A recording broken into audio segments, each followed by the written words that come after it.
Hello, hi, and welcome again to the Terminal Podcast, where in the end, it's all about the numbers. This is a show about baseball, when in season, but it's not always baseball season. I am your host, and we are broadcasting high above Civic Center Station in downtown Atlanta. And tonight, two THS grads will talk about baseball because, with the utterance of the greatest three words, pitchers and catchers, it is now officially baseball season. My guest played baseball while living in Teaneck. So, Kris, when was the last time you put on a baseball uniform? Well, does coaching high school JV baseball count? Because I had like uniform pants on and like a batting practice jacket, But so not a full uniform then. Not a you not a you full couldn't uniform. necessarily go on the field and play. Correct. So it was probably 1994, like summer, like Mickey Mantle League or something. Okay. Well, I believe I was on the baseball team senior year. I didn't play much though, but Yes, we've heard the story. of me not playing much.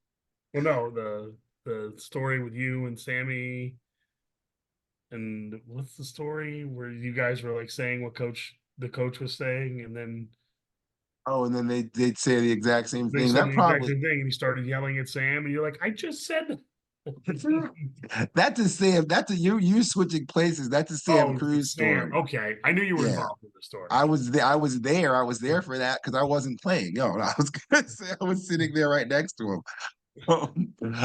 Everybody else is gonna be sitting in spring training seats all across Arizona and Florida. All 32 teams. More importantly, the two teams, one in Tampa and one in Port St. Lucie, for the next 6, 7 weeks. Tampa is home to the New York Yankees, and Port St. Lucie is home to the New York Metropolitans. As you can see, I'm here high above Civic Center Station, so I search the web and pay for The Athletic to read details about the Metropolitans. But because, Kris, you are still in the greater metropolitan area, you get way more news about the Mets without even trying. My assumption correct? Or Yeah, because I listened to the two local radio stations, and I would say it's still probably as far as the talent on the air is probably about 70% Mets fans, 30% Yankee fans. as far as those delivering it, or Yeah, yeah, the on air talent. Yeah. interesting, because I would still say, it's not like the prevalence would still be towards the Yankees, though, wouldn't it? Well, no, yeah, but think of how old the people are that are on the radio for the most part. Mm. They're See, between 45 and 60 or 45 and 55, say, just in general, the mhm. type of people that would have those jobs and who was good when they were kids. Yeah, that's a fair point. But do you get in? Well, that's here. No, that's as a journalist. That's me. You're intriguing me as a journalist. And when that was still a thing, I'm gonna try and learn something along those lines and learn about this team from the Bronx that you're talking about that obviously I didn't know much about, and share some unnecessary information that's bouncing around my head about my credit team as the season gets underway. So, as a Met fan asking a Yankee fan, what do you think is the biggest position battle you're paying attention to going into spring for your Yankees? I guess it would be I mean, their starting lineup is pretty well set. Hmm. Just Rizzo first, Torres second, LeMahieu third, Volpe short, Verdugo, Judge, Soto, Stanton are your four main outfielders. It would be catcher. They're they got troubles at catcher. Young player Austin Wells is kind of penciled in as a starter now because Jose Trevino is hurt, and they still have this guy Ben Roitvet on the roster who's about as good a catcher as me or you.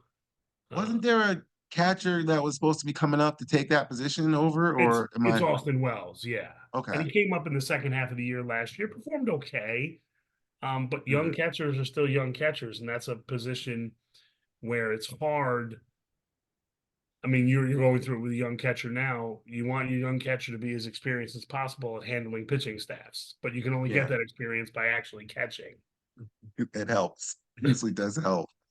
I'm I like you say it's funny because I'm essentially it's like the Mets are pretty much set. with like you say in your lineup's kind of there. It's going Alonso. We're gonna go McNeil at second with Lindor at short. The Mhm. position at third is open, but as far as I'm concerned, it's Brett Beatty's position to lose because it was going to be Ronnie Mercutio, but he's injured. But So he's yeah. now, yeah, so now it's just Brett. It's yours, Beatty. It's yours to lose. Any talk of Vientos at third base is a joke, and the outfield is, is the outfield. So I guess, I guess my thought is who's going to be in right field, but I feel like it's going to be Starling Marte. Like he's going to be healthy, and that kind of changes the whole team. And I feel as if the negative Met fans, so you say there's 70% of the Met fans that are there, then they all maybe it's just the commenters that I'm reading, or everybody just seems really negative about this team already, and that everybody's horrible, and because they didn't overpay to bring somebody in, that none of the people that they have there are any good. And Well, that's that true. They're not any good. Um, let me ask you a question that I just don't mhm, know. What other positions where would Vientos play in the field? Say he played in the field. he'd be a first baseman. Yeah, But well, that's a position that's filled. Okay. yes. So Um, he's a DH. He right. supposedly could play third base. When he was coming up, he was a first baseman slash third baseman, but he Okay. didn't play much third base. He played Right. first base and then he hit. So Yeah. Yeah. So he's really yeah, penciled him as the DH. Yeah, because he's Beatty's. I mean, I think, yeah, yeah, yeah, Alonzo and yeah, yeah, yeah. So I guess he is the DH. he's him and DJ Stewart are who's Mhm. a left-handed bat. That's your right-handed, left-handed DH. But supposedly in the minors, he split. He could hit righty and lefty pitching. So it's his job to lose. The same way Beatty's third base job, it's his to lose. And yeah, but so yeah, no, that's my biggest. It's And not let's even not position. forget the It's huge free agent signing by the Mets, Joey Wendell. Well, obviously. I mean, I didn't want to mention Wendell. That's sort of the diamond in the rough that no one's really talking about, is that he'll not play much, hopefully. If everything goes well, because The if one thing everything he goes is, well and you don't, he's a veteran and he's versatile. So I mean, I'm making fun of it a little bit, but he could fill in some spots for you here and there. You oh, don't well, want him playing a certainly lot. Yeah, he takes over Guillermo's position, but if he's playing a lot, then something's gone wrong. yeah. You know what I mean? That's so I'm hoping he doesn't. I'm hoping that I don't hear his name much. I hear it Who, and it's used correctly, but who was the utility guy kind of that you signed a couple years ago that like never played? He signed for like 2 years. He was like oh, I a know exactly what former you're talking Devil about. Ray and like Cub or oh, who was it? Oh, It good was a grief, guy that's like a gonna annoy Wendell. me. I know exactly what you're talking about because I've written about him in multiple times because he came in and he was supposed to be this thing and he wasn't, and he got injured Yeah. and he didn't play. All right, so that'll come to me. While my positions is really for my next question for you, which is starting pitching. So which of your five are you paying most attention to in spring and why? Um, you know me, always the contrarian. Um, ca- can I say Blake Snell? Have you guys signed him yet? Did I miss that, or No, that's why he's the most I was intriguing. talking about intriguing as a Yankee, but no, as but sure, if you think he is, I don't. No, It's of the pitchers that are on the team, I would guess I would have to say the guy, the free agent guy who they got last year, Rodon, Carlos okay. Rondon, Carlos Ronnie Rodon, Don. Rodon. Yeah, Carlos Rodon. Because I mean, listen, I think Nestor will come back, and Nestor is what he is. I mean, he's not, he's a back of the rotation guy. He can have some good games here and there, but he's still Nestor Cortez. Clark Schmidt's a number five. He's a perfect number five. He pitches 5 innings. He keeps you in the game. And then Stroman, again, Stroman's a back of the rotation guy with Cortez. You need Rodon as the number two behind the best pitcher in baseball. You consider Marcus Stroman a back of the rotation guy? I mean, he's going to go out there and pitch every fifth day. I'm saying, but when you view him as a 4-5, you view him as a 2-3.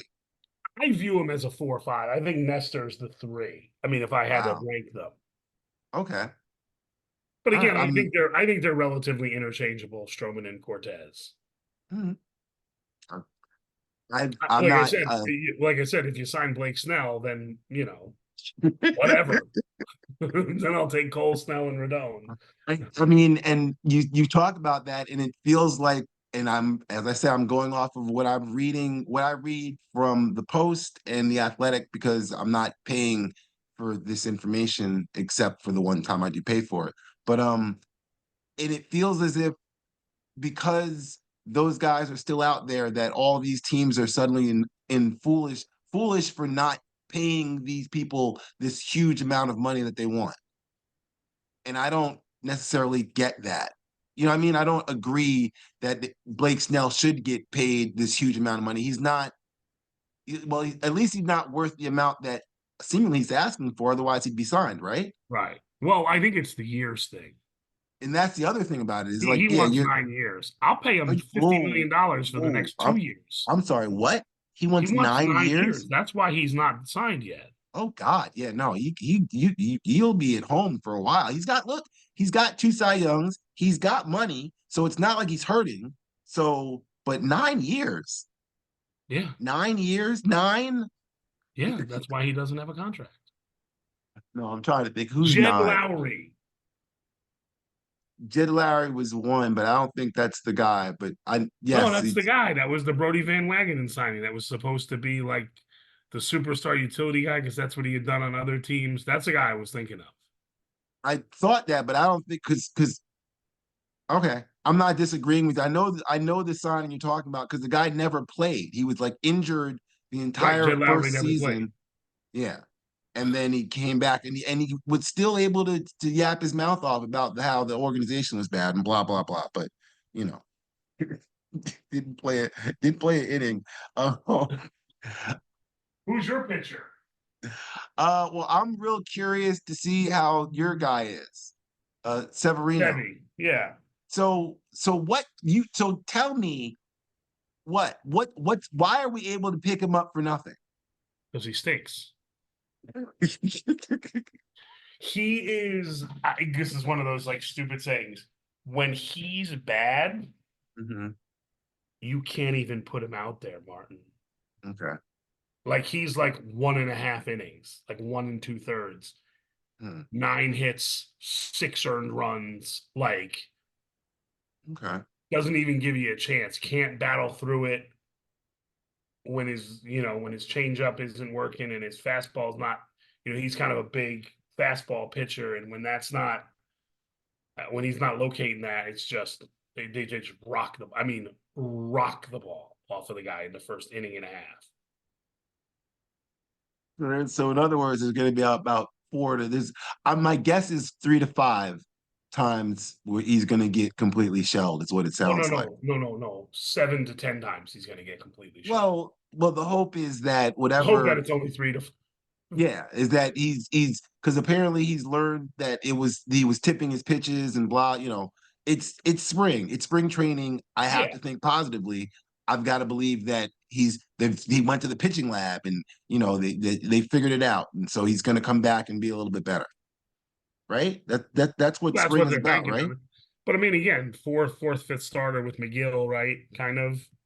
Yeah, I'm not expecting him to be the number two. I mean, it's not a it's a very piecemeal rotation, but it's a bunch of guys that I feel like can give you 5, 6 innings. Senga got Cy Young votes, Yeah, and he's your one. Quintana was good. He just wasn't healthy. He wasn't a pitcher for half the year, so you didn't have him until June, and then he was okay for the rest of the season. So that's your number two. And then at that point, it's Manea being the other Manaya, lefty. yeah. Yeah, if he can be the three, then between Sevy and the other kid, I want to say Hauser and McGill, and then the young arms behind there, yeah, that's that's guys who can give me 5, 6 innings, and then we got a bunch of arms in the bullpen, which is which I really think is going to be the strength. If anything, when I was talking about what am I paying attention to, it's the rest of that bullpen because if with if Diaz is Diaz, then that's the ninth, right? Right. Rayleigh and Ottavino can get me to through the eighth, and then Foley Reed and I mean, it's like I can piece together between if I can get the sixth and seventh inning, I can get to eight and nine because Diaz is going to close the door. That's Right. the positive belief. That's my spring belief. If I can get a decent enough bullpen that I can get six and seven kind of figured out. And the Japanese guy that they just signed, I'm not even going to try and mess up his name, but who's a Fujinara or control freak. whatever. Yeah, but he's throws at Fujinara. like 103. It's like that guy. Right. If they can find something like that, and isn't that what we Stearns did in Milwaukee? That's why the Brewers were good. It's like they'd have a bunch of guys you never heard of that played decent enough. No, Well, yeah, but you have the guy with the most money in the league who's supposed to sign everybody. well, he's also paying $100 million for guys that aren't here, which is a perfect transition to this. Wouldn't be a fun conversation if we weren't gonna get a chance to take nits and picks at the other team. So, what is the one small negative thing that you are hoping for that's going to keep Mets fans down as a Yankee fan, and in my opinion, keeping Yankee fans down as a Met fan? As you just said, as I was just saying, we're still paying Scherzer and Verlander to not pitch for the Mets. And Giancarlo Stanton hit like what 199 last year, Something but like that. I'd be afraid to say anything to him because he might break my neck because he's just this big roided out thing. So things like that, you know. So what are you hoping sticks around you can make so you can nitpick me as a Met fan as we're randomly talking? Um, hmm, interesting. No? Interesting. And I'm rooting for him because he's a Yankee, but your manager maybe. Hmm. You're rooting for him though. Yeah, I mean, he was a Yankee guy. He was, came Yeah. up through the Yankee system, and but it's again where the Mets have gone. What they say? This is the fifth or sixth manager since Terry Collins. Um, Sounds about right. and really only one of them had experience, and that was Buck, who you ran off after 2 years. Yeah. So you're back to the drawing board with a guy who doesn't really have experience, and Lord knows, as a Met manager, with some of the people they've had over the last 7, 8 years, I can tell you, listening to sports talk radio and the like up here, when a Mets manager, I mean, it could be the smallest mistake, like accidentally putting an A in Taylor McGill's name instead of Tyler, like on the lineup card. And if the camera for SNY sees it, like this guy will get roasted for a week. Yeah. So So my I mean, it's a question is, it's a fine line. Like you have to be. It's unfortunately for the person that takes the Mets manager job, you have to be extra perfect as a manager, as the Mets is manager. and it doesn't I was gonna say, and I don't think I can actually say this as a Met fan, it doesn't feel like it's that way for the Yankees and the Yankee, manager or anything like that. It's like they kind of get a Well, pass. But no, no, no, no, no, no. and There's as I've not one person, there's not one fan or media person in the world that thinks Aaron Boone is a good manager. well, that's true. Yes. Yeah. Not one. No, you're right. You're right. Because yeah, he doesn't seem to get any kind of any kind of love for just about anything. So it's Nothing. not. I mean, how many rings does he have as a manager? Is it just It's one not. or? No, it's not. The Oh, Yankees haven't okay. won since 2009, bro. Has it been that long? How old is I your daughter? Did you have a daughter in 2009? Maybe not. Yeah, she was well, mine was two, but the other one was five or whatever like that. So yeah, no, I, Okay, I had a couple, but you had a but you're right. two-year-old. You had a 2-year-old the last time the Yankees won a title. It's it's just the the fact that they're going to be in the playoffs, they're going to be in the hunt at the end of the season. That's not a question. I was going to say, when was the last losing season? Was what was back in the 90s, wasn't it? 1992 or 93, one of them. Yeah. See that you already have that down. You know that. It's like, yeah, I don't know what that feels like. You said about the since Collins. I know that there's the whole, oh God, what was the stupid pitching coach's name? Mickey Callaway. Mickey Callaway, and then there was the next 2 year. I want to say Joe Judge, but it's not Joe Judge. There was the other Latino guy who's now the Yankee third base coach, I liked Louis Rojas Louis as Rojas. Yeah, I yeah. liked him as the manager, but he just didn't get a fair shake. And part of that was he did what didn't wasn't one of his seasons the COVID season? Maybe. And the other season was when they were good, and then they We were in flamed at first the like end. until like July 4th, and then they didn't win a game after that. Yes. But and he got blamed for that. And then yeah, no, it's been a And it's a right tough stretch. where he should have been lauded because they were playing way over their head. Exactly. Exactly.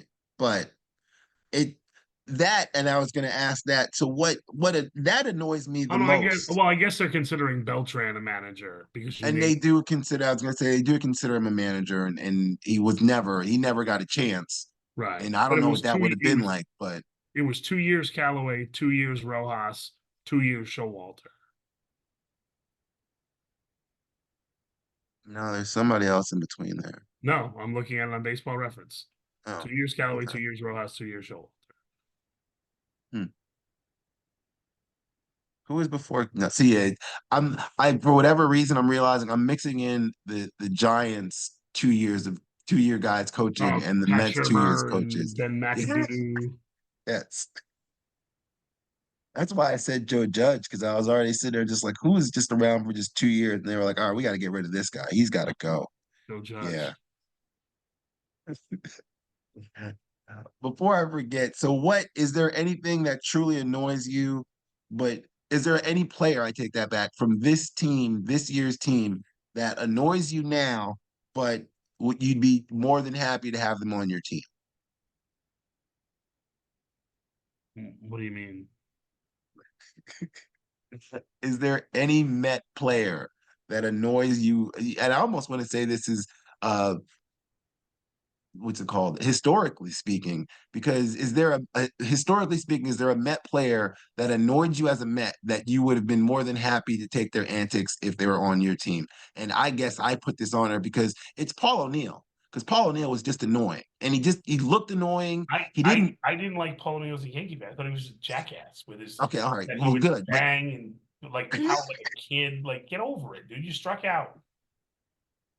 so as long as it, but he was a really good right fielder, and I would have taken him Not on a my clutch team. hitter. Yeah, no, listen, I liked him on the team. I didn't Yeah, like him as a player. that's it Yeah, I was didn't that's like how him.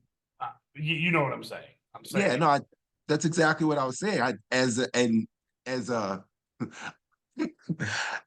as an opponent, as someone who saw him from across the river and everything like that, it's like, yeah, no, I hate that guy, but I'd love him on my team. Yeah, that's all. So there's no one else that you could think of like that from a Met uniform, no, which is fine. uh no, like again, because the Yankees have been pretty good over the last Yeah, 30 years. Like, yeah, we've had good players. I don't know what I dislike. I don't dislike the Mets. I don't care about the Mets. yeah. That is They're that not in is my the division. They're not in my league. and you only see us for four So games, to four me, six they're the games a same as the year. Milwaukee Brewers or the Colorado Rockies. Like, I've never been threatened by the Mets being good as a Yankee fan in New York City. Like that whole thing. And Same same with the Jets. Again, different conference, different league. In hockey and basketball, where they're in the same conferences and the same leagues, like I'm more threatened by that. it makes sense. So let me ask you, do you think you are in the minority or the majority when as far as the fans, as far as fans in the greater, the I'm in the greater clear tri-state minority. area? I'm in the What? clear minority. Hmm. Yeah. Why is that? That's the thing I've always found interesting. I It's like I always got in this argument when I worked at South Carolina. And hmm, listen, I understand college has the rivalries and stuff, but some fans were so obsessed with what was happening at Clemson, like every day. Like, did you hear someone got a flat tire at Clemson? You're like, I don't care. I don't work Yeah. there. I don't. That's it's I, meaningless. They're yeah. I, I don't care. I just don't. Well, I root for my team. I mean, I hate the Cowboys, Eagles, and Red Sox, but outside of that, I don't. Because I mean, how do you wake up and look in the mirror and be a Cowboys fan? Like, it's just that's like a character flaw. well, every pundit is writing about the Cowboys if they're on ESPN, and if they are writing, they're usually writing about this year with thoughts about next year and the future. You always got to think about next year. What's the plan? What's about the draft and everything like that? We've all become NFL people, even though it's baseball. But next year, as of right now, both Pete Alonso and Juan Soto are potential free agents. We will probably talk and we can talk about the older of the two, but tonight I'll ask you about the younger. Who signs Juan Soto next winter? Who signs Juan Soto next year? I hope we save this for posterity. Mm-hmm. The North Siders, the Chicago Cubs. Wow. Really? Yep. Huh. Why do That's I it. say the Cubs? I have no idea because I don't think it'll be the Dodgers or the Yankees. And you don't think Cohen opens up the checkbook to bring him to City? No. Because if he's not going there, if you don't think if he's not going to Queens, my whole thing is I think Cohen will turn around and be like, I didn't spend last year because I was getting this money off the books because I'm going to throw the bank. Because Soto's going to be what, 25? He's 25, he's Yeah. 26. Again, Yeah, I don't mean to sound like a jerk. We've had this conversation off air before, but what has Cohen done that shows you that he's going to do that? that he's going to offer the money or that That he'll he's going to get actually. it. That he's going to get it done. I talk about people that get things done. Fair point. Fair point. I Mhm. mean, yeah. Hey, hey, hey. The money was put out there whether they sign or not. I guess you could argue the Verlander, but I'm not the biggest fan of either one of those. That was about as huge amount of money for a short term for an older person who Yeah. recognize I've got a short term to get this done. Um, the Giants should be an interesting play because they haven't been able to get anybody, so why not throw it all at this guy Yeah, and hit him I into think they throw the becoming money at everybody, but people don't want to go there hmm, for whatever interesting. reason. Well, Because they we're throw money at talking, everybody. They yeah, have. and it hasn't seemed to work. All right. Well, since we're talking about Mr. Soto, we'll close with a trivia question about the 25-year-old lefty who already has four top 10 MVP finishes in just 6 seasons. 2020 is the breakout season because he turned 21 and could legally drink alcohol.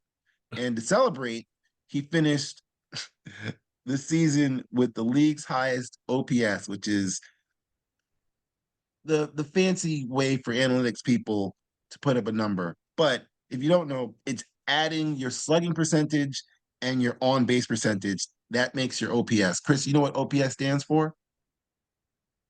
On base plus slugging. Soto's OPS in 2020 was 1.185. Pretty good. How much of that was on base percentage? So what was his on base percentage? Yes.